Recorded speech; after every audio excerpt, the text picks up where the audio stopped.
Hello, everybody. Good evening to those of you who are joining us from the United States, and good morning to those who are joining us from Asia.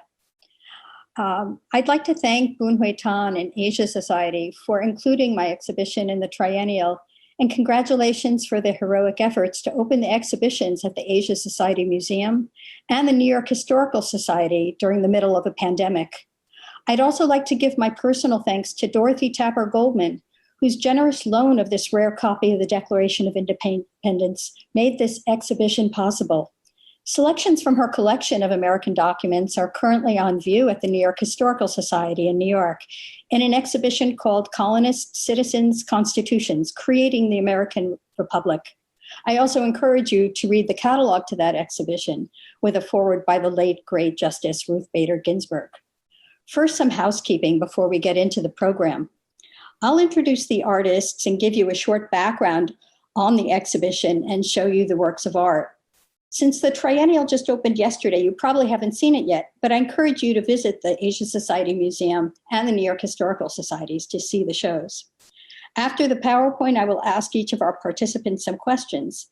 If you have questions, please write them in the chat function on YouTube, Facebook, or whatever platform you're using to watch this program, and I'll try to incorporate as many as I can into the questions and answers. The participants in this panel are Xu Bing, Sun Xun, and Dr. Agnes Hsu-Tang. Both Xu Bing and Sun Xun are zooming in from Beijing, and I appreciate them getting up early in the morning to be part of this program. I'd also like to thank Xuan Sheng, manager of Xu Bing's Brooklyn studio, for providing translation for Xu Bing. Let me give you some information on the artists. Xu Bing was born in Chongqing, Sichuan province in China in 1955. His ruminations on the indelible relationship between language and society have been an ongoing subject of his work since the 1980s. He was first recognized for his now iconic installation, Book from the Sky, which featured over 4,000 nonsensical pictograms resembling the Chinese language. The artist subsequently created square word calligraphy, a writing system in which English words are written in a manner resembling Chinese characters. This cross-cultural fusion of language leads the viewer to reassess their preconceived notions about written language while illuminating cultural commonalities between China and the West. The artist received a BFA and MFA in printing from the Central Academy of Fine Arts in Beijing in 1981 and 87, respectively. In 1999, Xu Bing was a recipient of a John D. and Catherine T. MacArthur Foundation Genius Award. Xu Bing lived in Brooklyn, New York for almost 20 years, starting in the 1990s before he returned to China, and he currently lives and works in Beijing and Brooklyn. Sun Xun was born in Fuxin, Liaoning Province, China in 1980. Sun Xun's practice considers the lingering impact of the Cultural Revolution on Chinese society, the subjective nature of global history, and the disjunction between personal experience and officially recorded events.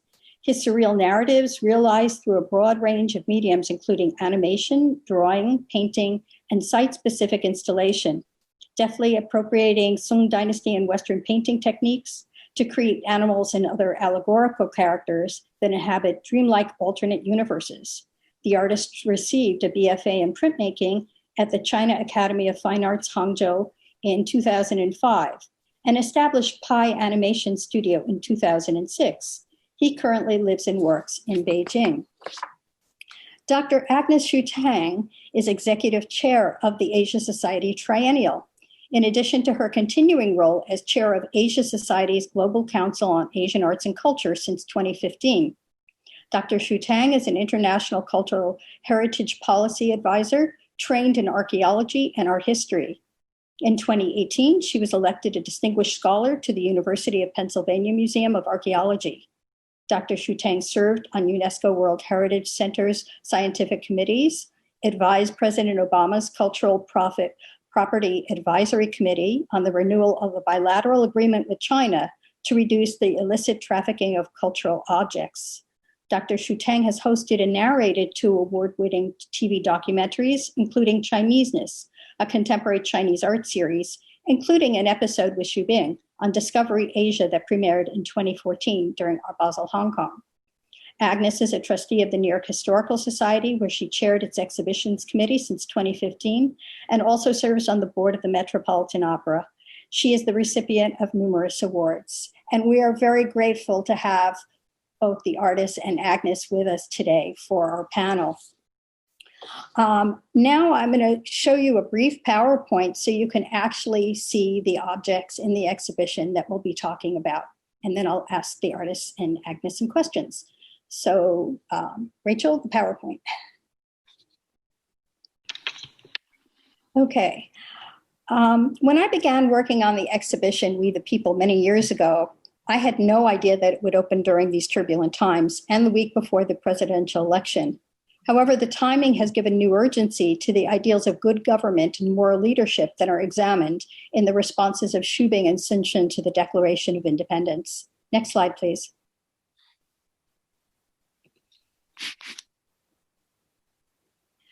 Hsu-Bing used a copy of the Analects of Confucius to respond to the Declaration of Independence. This is the copy of the Declaration that's in the exhibition. It dates to 1833. Next slide. In this book, Hsu-Bing's silkworm book, The Analects of Confucius, the Analects of Confucius are a text that inspired the nation's founders as they crafted the Declaration of Independence. The sculpture was created through the ancient Chinese practice of sericulture to produce a silk-encased copy of the Analects that comments on the fragility of such manifestos. Confucius lived from 551 to 479 BCE and was one of the greatest moral thinkers and teachers in history. We decided to keep the book open before the silkworms spun their gossamer webs and to highlight a specific passage. Next slide, please.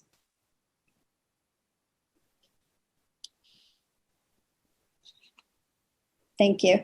Sorry, this is a little cut off. This is the passage that the book is open to. And it highlights good government and moral leadership. Here, the Analects are open to a section which talks about how to maintain the trust of the people, particularly urgent for us during this election year. The passage concludes with the line, "A state cannot survive if the common people do not have confidence in their leaders." Next slide, please. The founding spirit of American democracy has often found residence in Asia. What is less known is the fascination held by the early American leaders, including Thomas Jefferson and Benjamin Franklin, for Chinese civilization. Today, the figure of Confucius is found on the eastern pediment of the Supreme Court building in Washington, to the left of Moses and Solon, revealing the important connections between the United States and Asia. And this is something we'll discuss further with Agnes later in the discussion. Next slide, please. In this slide, you can see the sculpture in the middle of the silkworms spinning their webs. You can see the silkworms at the bottom. But if you look to the bottom left, you can also see some writing in red ink. After Hsu-Bing and I picked the passage, the text for that particular passage went on 2 different pages. And so that's Hsu-Bing's handwriting, and he wrote and read the words from the next page so it would all be together in the Silkworm Book Project, so it would all be visible. Next slide, please. And this is Xun's response to the Declaration. He created a 24-page folding album entitled July Coming Soon. The album borrows from classical Chinese painting traditions to illustrate the fiery dynamics through which new worlds are born or established norms are questioned. Xun takes inspiration from the Declaration to rebuke the current administration and inventory the collateral damage caused by its policies. And now I'm going to show you some images from the folding book, and we'll come back to these. When we talk to Xun, we'll bring some of these back. You can go to the next one. You can kind of scroll through these, and I'll tell you when to stop. You can see that, stop there, thank you. You can see that the images start off very calm and then they get more violent and get more animated as you go through the book. The drama in the paintings come from the threats against the state that the Declaration of Independence sought to guard against. In this one, you see Confucian scholars who were the bureaucrats who ran the government at the time, with their heads in flames, and more flames on the left and blood on the tree on the right. Okay, next slide, please. And here Notre Dame is burning down. Next slide. Keep going. There are a number of images of the Statue of Liberty in this. In many scenes, the Statue of Liberty is in ruins. In this image, look at the flames and what makes up the flames of the statue. Next one. Keep going. Here you can see the Statue of Liberty is in ruins, and you can go to the next one, Rachel. It's fine. We'll be back to these. And here the globe of the earth is being hurtled to the ground in flames. And next one. More dragons. And then this is the very last one, the winged monster with the hair of the president as he slinks away from the apocalyptic scene and the damage that he's wrought. It's Xun, it's very dramatic, and we'll be talking about that in a few minutes. So how do we respond to such chaos and destruction? I'm going to circle back here to Xu Bing for a minute. Next slide, Rachel. This is a picture of Xu Bing in his Brooklyn studio in 2002, working on his square word calligraphy, which looks like English, but is actually Chinese looks like Chinese, but is actually English. Can we see the next one, please? And this is something that Xu Bing did specifically for this presentation tonight. I want to thank him so much for doing this. This is what we can do. We can vote next week. Can you see it? Can you spell it? So in square word calligraphy, he's written the word for vote, and that's something that we all must do next week. I have one more slide we'll show, and then we'll go to the discussion. And this is just to remind you that the Triennial is not just at the Asia Society Museum building, but also at the New York Historical Society, Dreaming Together. Okay, so let's go to questions and answers and have a nice discussion about everything. I'm going to start by asking Xu Bing some questions, and then Xun, and then Agnes. Xu Bing, how are you? Good. Welcome from Beijing. Oh, yeah, thank you. Sure. When I first asked you to be involved in this exhibition and respond to the declaration, you immediately said you wanted to do a silkworm book, which surprised me. I thought you were going to do like square word calligraphy or something. But right away you said you wanted to do a silkworm book. Why? Because so I use Chinese, so 生鲜可以翻译，这样更准确一点。Exactly. Whatever you're more comfortable with. 对实际上我用这个 silkworm 工作呢，和 silkworm 一起工作呢，是从1994年开始的啊。因为我觉得这个 silkworm 呢，它这种动物呢，其实特别的有一种特殊的性格啊，它们特别的安静，而且呢，它们一生的工作呢，就是它有一个自然的对自然的一种态度，而且我觉得这种动物呢，非常有中国东方的性格。Xun, can you translate? Yes. Okay. Actually, Xu Bing started to work with silkworms since 1994. For him, silkworms, such animals are with a very particular characters. They are very quiet, but at the same time, they work for all their life. And they have a very specific attitude toward nature. And I can say that their characters are a very, not Chinese, but Eastern way of. 对，所以呢，Susan 呢，问我是否参加亚协的3点展呢？我和他策划的这部分的主题呢，我首先想到的就是这个 Silkworm Book 啊，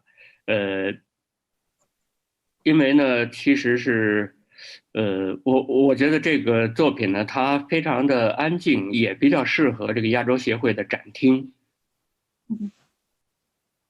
Okay, so when asked by Susan what I would love to submit for this Asian Society Triennial, the first thing that come into my mind is the Silkworm book, because it is a very quiet piece, and this piece I think suits perfectly in the Asia Society's gallery. I have to say that as a curator and art historian, I never thought I was going to have to worry about like silkworm gestation periods and the physical process of silkworms. And can you talk a little bit about how you actually do the silkworm book, about your process and how the sculpture is made? 这个呢实际上是和这个作品呢，可以说并不是我个人完成的，实际上是和这个 Silkworm 的配合下完成的啊。因为呢，实际上在东方的这个自然观吧，中间呢有一个很特殊的部分，就是要与自然配合啊，就是在这个与自然的配合之下呢，要给自然留出余地，就是说这个艺术家的这个一笔下去呢，其实就像中国的国画，一笔下去其实还没有完成，他在等待着这个这个墨色在宣纸上的缝隙中游走之后呢，定格以后呢，才能出现这个精彩的部分啊。实际上就是说要给自然留出余地。那这个和这个 Silkworm 配合下完成的作品呢，实际上呢，也是等于是给这个艺术家的这个工作之外留出余地，然后呢，让这个 Silkworm 也是自然的一部分来完成。完成的这些部分呢，是非常精彩的，就是说是超出我们的艺术家的自控力之外的。So actually, I did not do it all by myself. I collaborated with silkworms. So I think one of the most important Eastern value, or we say the philosophy of nature, is to work with the nature, which means you leave some extra space for the nature. This is also can be seen in a lot of Chinese painting. The painter actually put their ink onto the shrine paper and then waited for the ink to dry out. And they leave that space for the nature to do its job. So this particular piece, I actually collaborated with silkworms, and I leave some space for the silkworm to complete it. And finally, I think that is something that is more perfect, and that is something that is beyond the artist's hands. Can you talk a little bit about using the Analects of Confucius in this work? What do the Analects mean to you? What meaning does Confucius have? I mean, you were raised during a time during the Cultural Revolution when that was against everything that people, were supposed to think about, and yet here we are using the Analects as a way to discuss good government in the United States. So, how do you feel about Confucius and the Analects? 其实是这个凭我这个有限的这个历史的知识呢，我其实了解了一些呢，就是说这个独立宣言的这个形成的那个期间呢，实际上呢，就是说这个参与的这些人呢，很多呢都其实是对中国这个孔子的思想呢，有特别多的兴趣啊。那苏珊说这次的这个是这一部分呢是对独立宣言的一个特殊的一个纪念的这么一个主题所以我自然想到这个《论语》实际上其实是这个，比如说在这个那个 Madison 啊，什么本杰明这个富兰克林啊什么的，这些人呢其实是比如说这个，其实这些人都有一种特殊的一种对这个孔子，或者说对来自于《论语》的一些思想了比如说这个富兰克林他其实这个强调过这个儒家对这个整体人类的这种儒家的思想对整体人类的这个价值的一种贡献了比如说这个其实也是提倡这个道德这个文明的准则了然后呢包括这个亚当斯他也谈到过这个希望这个美国的公民呢可以采纳这个儒家的哲学思想，然后呢这是一种积极的因素等等所以其实对后来的这个独立宣言的这种正题也好民权也好，这个整体的这个国家的这种价值观的这个形成也好，我觉得都是有这样的一种这个因素在里面，我觉得就非常的有意思。所以呢我就这个选择这个一个非常老的一个版本的这个《论语》有点可惜的把它放进了咱们这个作品里边然后呢，我和这个策展人 Susan 呢，其实讨论了我们应该把哪一段给放在这个作品的这个被展开的这一页上当然呢，最后选择的是这个子贡问这个孔子的这一段就非常的到位的这一段话比如说子贡其实这一段其实就是说子贡问那个孔子呢，这个说是这个足食足兵这个民信之也等等的一个国家应该是如何的从政什么的，大概就是这样的然后孔子呢最后就回答说这个有3条了是吧然后呢这国家呢要有足够的粮食，首先让老百姓吃饱，然后呢这个兵力要足是吧，抵御外来的侵略，另外呢说这个百姓呢要有信仰百姓Xun translate and then finish. Xun? Okay. So with my modest knowledge of history, I actually have learned about during the Declaration of Independence, actually the founding fathers of the nation, they are all to a certain extent inspired or interested in the Confucius sayings. And when Susan asked me to create a specific work in response to the Declaration of Independence, I think of that, and I can not help just thinking that like Benjamin Franklin or Jefferson, they are both inspired by the Confucianism back then.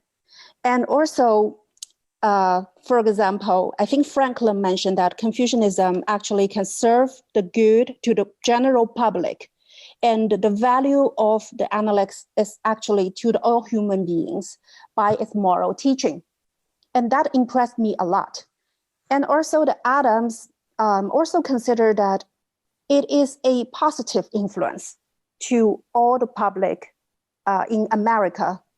And I think the analects influence actually is very positive in developing a value system when the nation is originally founded. So I actually selected this very old edition of the Analects. And I discussed with Susan, which paragraph do you think we should choose to be left open so the audience can read them? And I think Zigong asks Confucius is the best example of where and when we are right now. So it is talking about something called good governing, or what is a good government. And Zigong asks Confucius, what is the most important to you considering efficient governing? And the master's answer is, we need to have sufficient food so our people won't starve. We need to have enough arms against our enemies. And last but not the least, we need to have the confidence that the public, you have the confidence in its government. Yeah. 那这个时候呢，这个子贡又问了，子贡是个孔子的一个很得意的学生哈，他就问孔子就说，那这3条里头，如果要去掉1条，只能剩2条，那你先去掉哪条呢？那这个孔子就说呢，那先把这个要有足够的兵力给去掉。So Zigong is actually one of Confucius' favorite disciples. So he asks, what if we have to take one from the 3 off the list? And the master answered, then we take off efficient arms. Yeah. 然后呢，这个最后子贡又问了，孔子就说，那如果是只能留1条，再去掉1条，那这个孔子就说，那就把那个把这个足够的粮食这条给去掉。他说，反正人都得要死的，但是呢，只能留1条呢，那就必须要留这个信仰这一条，就是说，他说这个如果这个人民呢，没有这个信仰呢，那没有任何的相信呢，那这个国家就没有法，就是没法存在。Okay, then Zigong continued to ask Confucius, what if we have to take one more down the list? Then the master answered, okay, then I will choose to take down the sufficient food, because sooner or later, people have to face their own death. So the last thing that is remaining on this list is the confidence, which means the people have to keep that faith. People have to have the faith and confidence in the government. Otherwise, the government will collapse. I think that's a perfect place to segue into Sun Shun's album, but we'll be back to ask you some more questions, Xu-Bing. But now let's move on to Sun Shun. So a lot of the things that Xu-Bing has been discussing in terms of good government are echoed in your book, but his book is a very, very cerebral, very elegant sort of meditation on what is good government. And your album is really very much in your face. And I love the fact that the images respond so directly to the Declaration of Independence. So I want to know if you could talk about some of the images in the album and talk about how you use them to respond to the Declaration. So I think, Rachel, can we pull back the there we go. So Sun Shun, which part do you want to talk about? I think the first I want to introduce the whole book. I finished this work, I think, during my traveling time, because the size is really good for the hotel table. And I bring it from in China and also Japan and American, and during time I always thinking about the reality of our life. So it's the story is about the independence declaration. So, but I really want to talk about the general reality. Is how to thinking about the China society and politician and the geography. So this is why how I finished this work. And first, I think I want to talk about the Statue of Liberty. Okay. Yeah. So Rachel, can you go to the Statue of Liberty? Well, there are a few statues of liberty. I think we'll start with this one.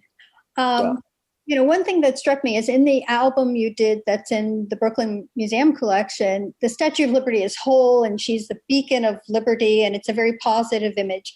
But in this, in your album here, she's in pieces. The whole, it really shows how desperate the situation is. So I'd like you to talk a little bit about that. Yeah. So the liberation, the liberty is, I think, is American spirit. The freedom and the democracy, and I think that's very important. But I think after many years, and if we look back at the history, and we find some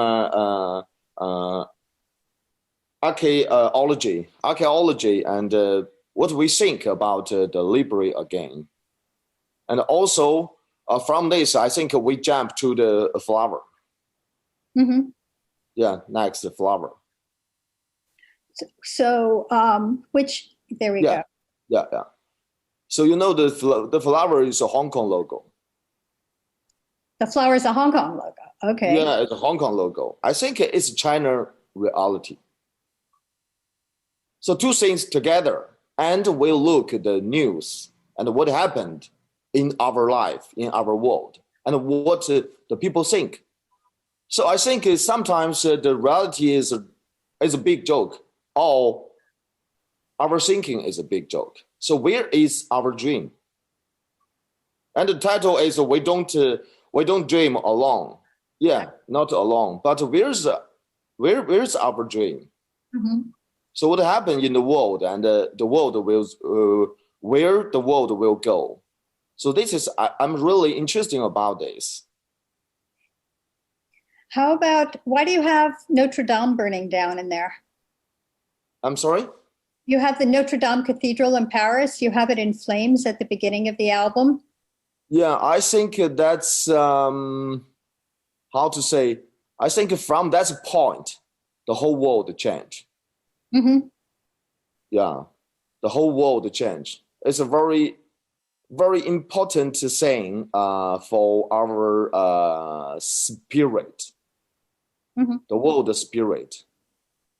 Has the current situation in the United States, in the world, between COVID and then we have the election on top of it, do you think it's changed the meaning of some of the images in your painting? Because you painted this last fall.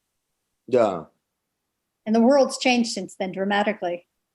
Yeah, the world changed a lot, and many things happen, and and also Donald Trump, the last image. Mm-hmm. Let's go to the very last image, Rachel.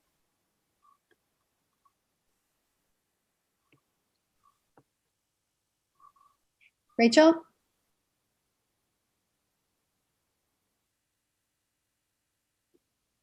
Is Rachel there? Can you press?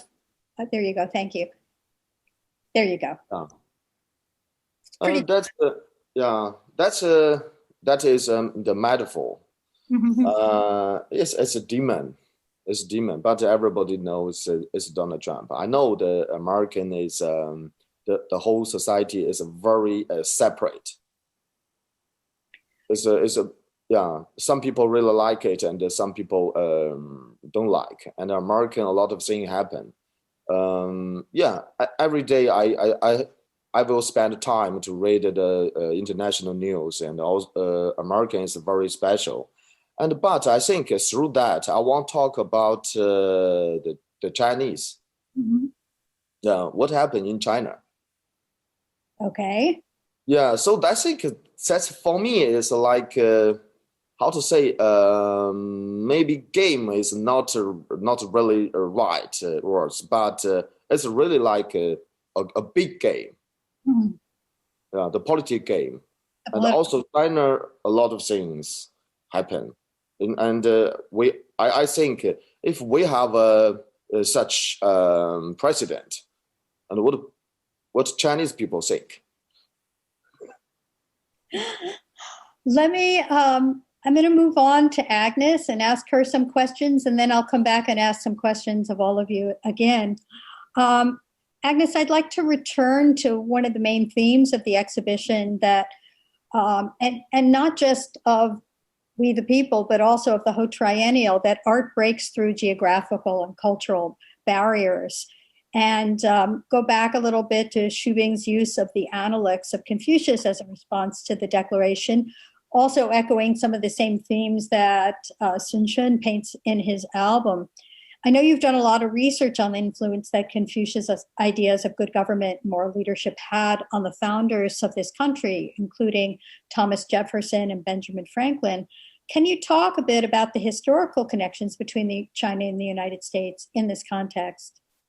Well, thank you, Susan. And before I get into the historical background of your question, I just want to say that it has been a tremendous honor to work with you, Dr. Beningson, and Dr. Wendy Ikemoto at the New York Historical Society. Together, I feel like that collectively we have materialized Bun Hui-Tan's dream, common dream for humanity, especially at the time when we need hope and the message of human resilience. And it cannot be more appropriate to discuss moral leadership and good governance a week in advance of, less than a week in advance of a historic event in not only in American history, but also in world history. It is also an honor, I just must say, to be on this panel with Xu Bing and Sun Shun. It is a tremendous joy to have been working with artists around the world on this unprecedented art festival dedicated to contemporary Asian art. So let me take you back a little bit. We know that in 1776, the American Revolution happened. We must remember what happened. It was Chinese tea that was dumped into the Boston Harbor that precipitated the American Revolution. And we know that America wanted to have a direct commercial trading relationship with China, that in I think it was around 1782 that the first ship called the Empress of China was the American ship first shipped to Canton. So most Americans learned that the relationship between China and America began with commerce. What I have been trying to convince people to look at is from a different dimension, from a cultural and actually artistic as well as cultural dimension. So let me take you back to a couple hundred years even before the American Revolution. And there's a personal connection there. So in 1603, let me actually take you to Beijing, China in 1603. The great Italian Jesuit, Matteo Ricci, converted the Grand Imperial Secretary of the State. And this man's name was, his baptismal name was Paulo Xu. Paulo, that was his baptismal name. And his Chinese name is Xu Guangqi. And this was actually, he was my great grandfather by 14 generations.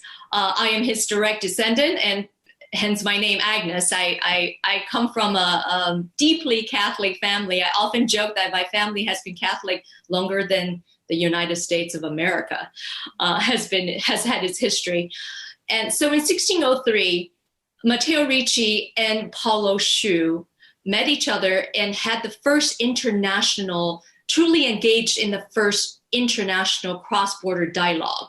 They learned each other's tongues. We know that Matteo Ricci learned to read and speak Chinese. He was able to read Mandarin Chinese, and Xu Guangqi learned to read Latin.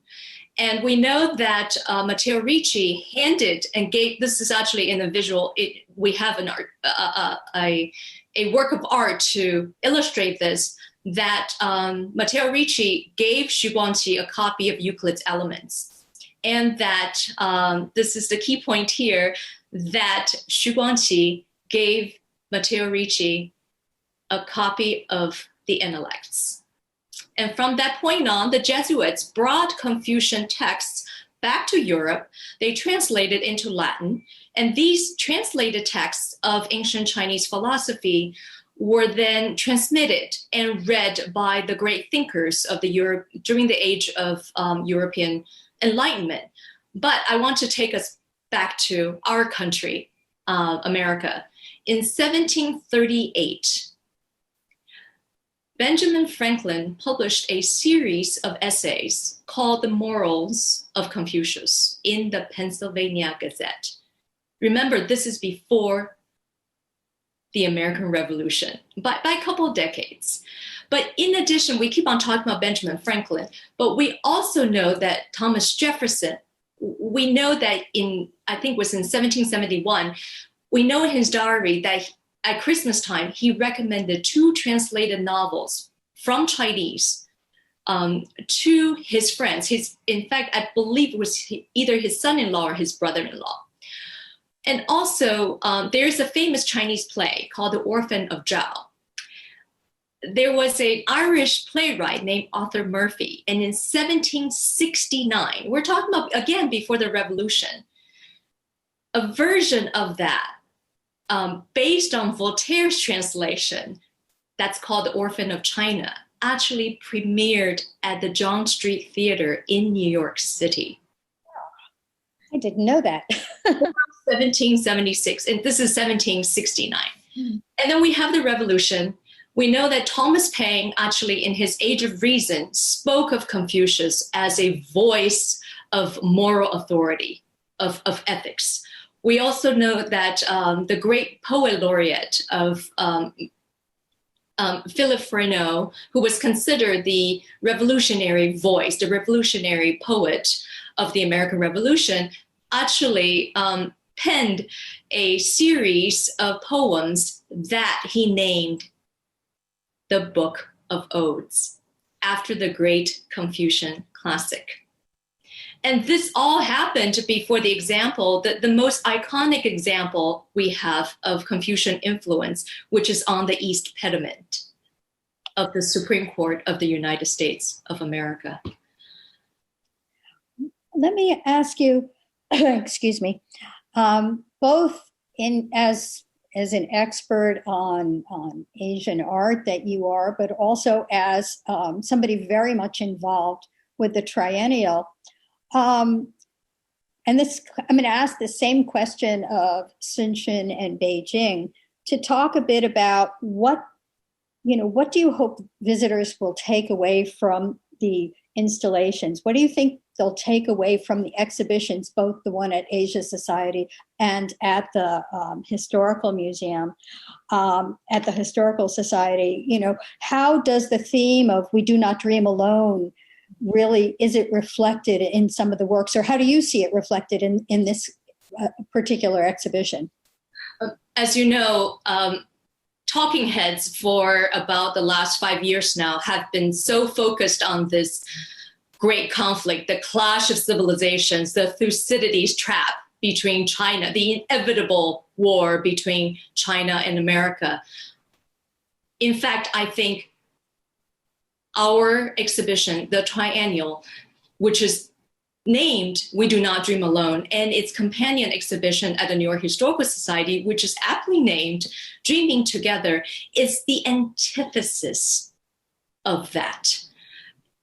In fact, the message is the common humanity, is that these two countries learned from each other, and that the fundamental value of both countries, embodied by Confucianism and embodied by the founding fathers in our Constitution and our Declaration of Independence, is virtue, good governance, and moral leadership.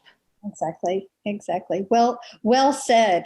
Xu-Bing, let me come back to you for a moment. What do you hope visitors will take away from your installation? But also, what do you think is the meaning of art today? How can art be used, especially in this time when there's so much dishonesty in the media and politics and the world is in chaos? How do you think that your work in the Asia Society Triennial can help people deal with those issues? 行，谢谢问题。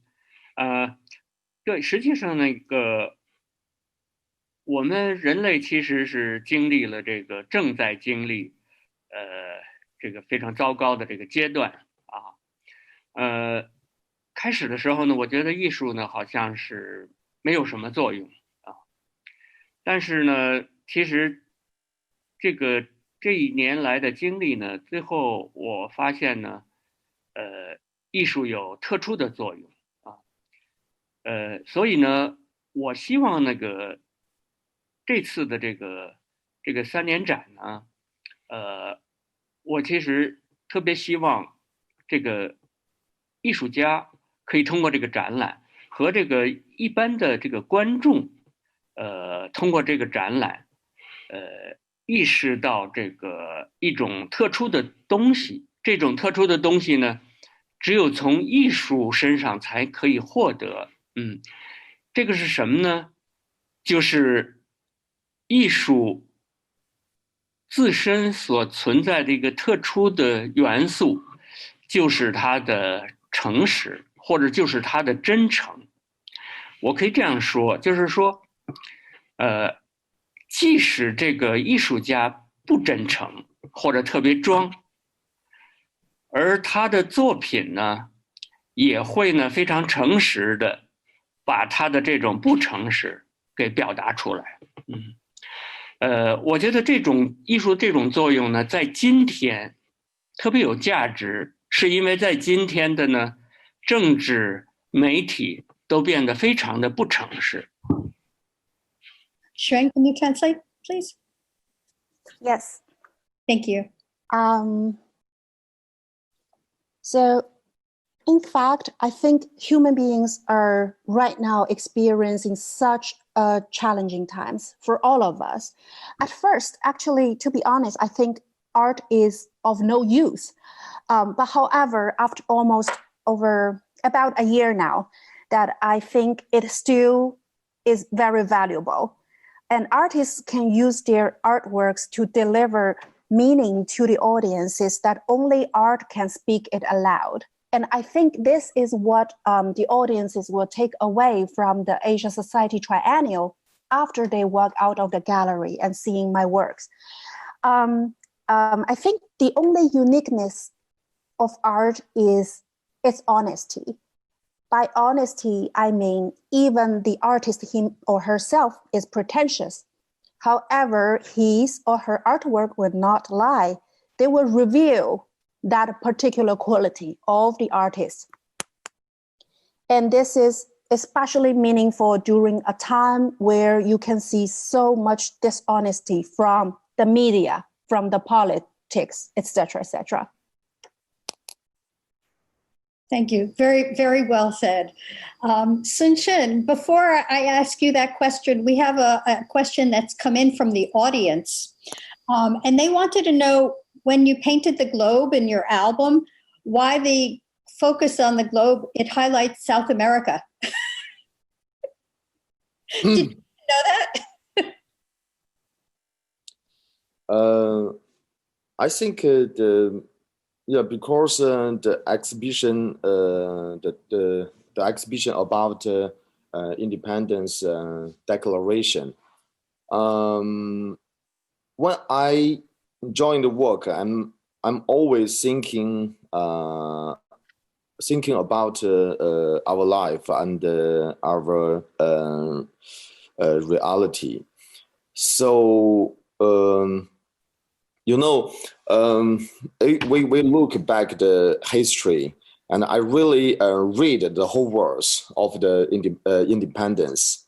I think the history always make a joke for our life reality. If we find something what happened right now, I think that's really like it's like a door.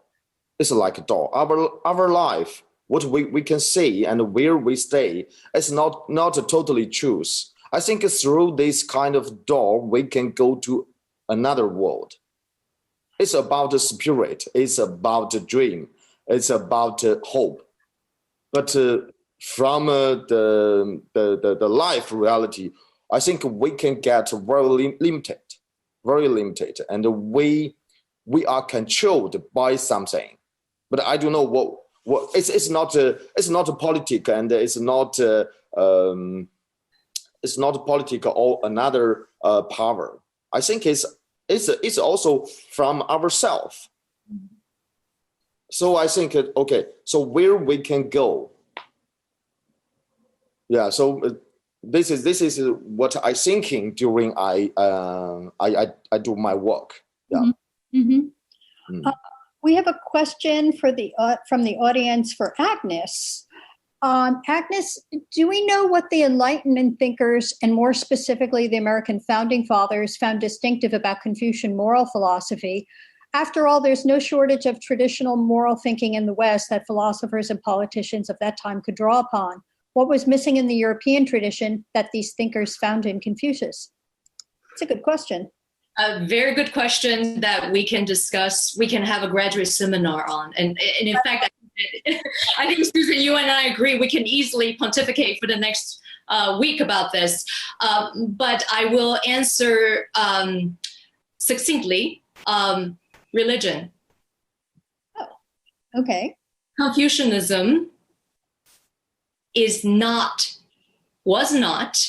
and is not a religion. And that was very attractive to some of the thinkers, in that it is a code of ethics. It is a set of morality, of principles based on humanity, what we do in this world as humans, rather than being influenced by the supernatural. Well said. You just put a 10-volume book into a very succinct and eloquent paragraph. Does anybody have any last comments? Because we're running out of time here, but we have a few moments for a few more comments from each. Hsu-Bing, do you have anything else you want to add?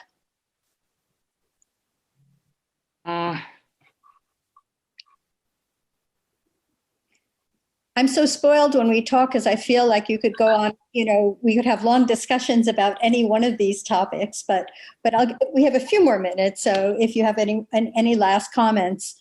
I know that you spent, most of the quarantine in New York. You were here from February till September, and you just went back to China recently. What do you think about the differences in the approaches to the pandemic in both places? I mean, that also could be a whole book, but in a few lines, what do you think about it? How is it to be back in China now? That's okay. Yeah. So it's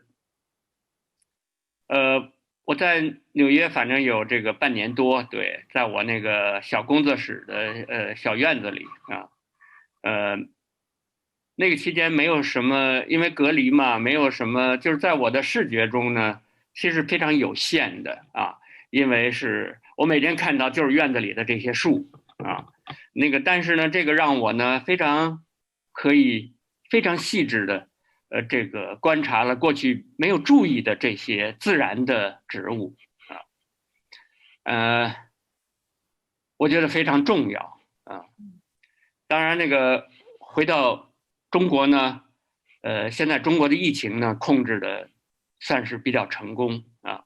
当然呢，我们的生活呢也就恢复了一个比较正常的一个状态啊。当代艺术呢也都开始开始又活跃起来了啊。但是可惜的是什么呢？就是说好像当代艺术的这些问题和这些毛病，仍然是和疫情之前一样的这样的再现出来啊。也许我们对一切经过这个疫情，对一切东西的要求都高了。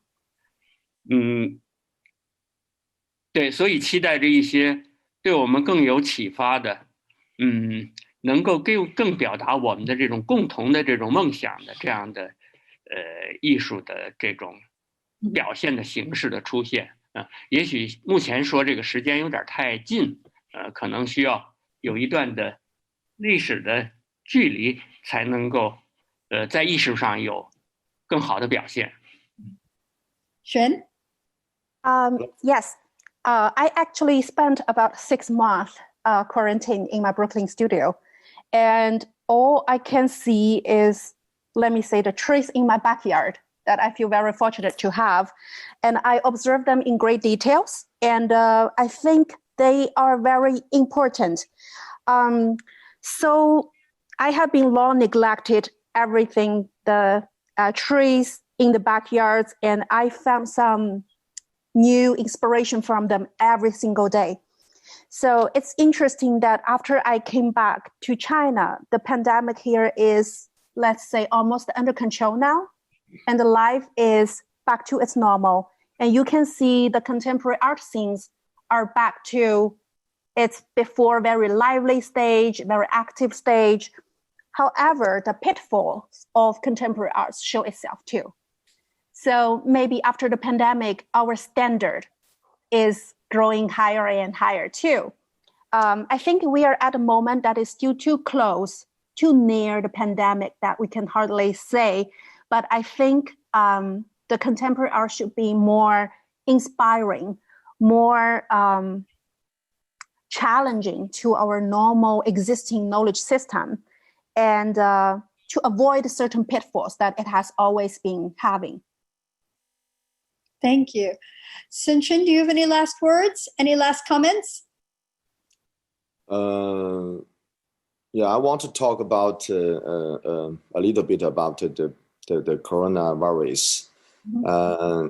Yeah, when I back to my parents' home, I cannot go out, and everything is forbidden. Then it's really like in the really small house, and of course you have to work, and that's really a sad time. And also I talk with some my artist friend, and we think some people think, okay, for the reality, the artist is very soft, and you have to find a way to save yourself, and which kind of work you can do, and the worker can do something for your life. So you have to think about a lot of position problem, and also you have to thinking about the religion problem, and you have to jump out of your life and stand in the another level step to watch the whole world, and you will find something. So I think that's really interesting, and the coronavirus life really helped me. So I think I can find something from that, and for now my direction is more clear. That's interesting. That's really good. Agnes, do you have any last words? Well, the topic of our conversation today was inspired by the Declaration of Independence, a very important document in world history. But we all know now that was and is a flawed document, even though it talks about idealism of equality, that not all men were created equal. The all men were referring to landed gentry, men with possession of land. And behind me is a iconic image taken by the great African-American photographer Gordon Parks in 1942. He called it an American Gothic. Here you have an African-American woman who is a maintenance worker at an American, obviously at a court. You see the American flag hanging above her. Her gaze is off camera. I want to invoke this image, and if I may, conclude tonight's discussion with a improved dream of greater humanity and idealism by quoting the great Martin Luther King Jr., which is on August 28, 1963, he said, "One day, this nation will rise up and live out the true meaning of the creed of the Declaration of Independence, that we hold these truths to be self-evident and that all men are created equal." We look forward to that day. We do look forward to that day. I encourage before I say goodbye to everybody, I just want to say, I think you should all read the essay by Ruth Bader Ginsburg in the catalog to Dorothy Goldman's New York Historical Society show, because in that, Justice Ginsburg talks about all the people who were left behind by the Declaration and by the Declaration of Independence and by the constitutions, and that these documents are living documents, and that we need to struggle hard and work hard in order to include all people in the beliefs that we hold to be self-evident, that all people are created equal. I want to personally thank the artists. I want to thank Hsu-Bing so much, Xun so much, Agnes so much. Thank you all for being part of this panel. You can't see it, but I'm wearing my vote necklace. So if you're in the United States and you haven't voted yet, please be sure to vote next week. Our world here depends on it.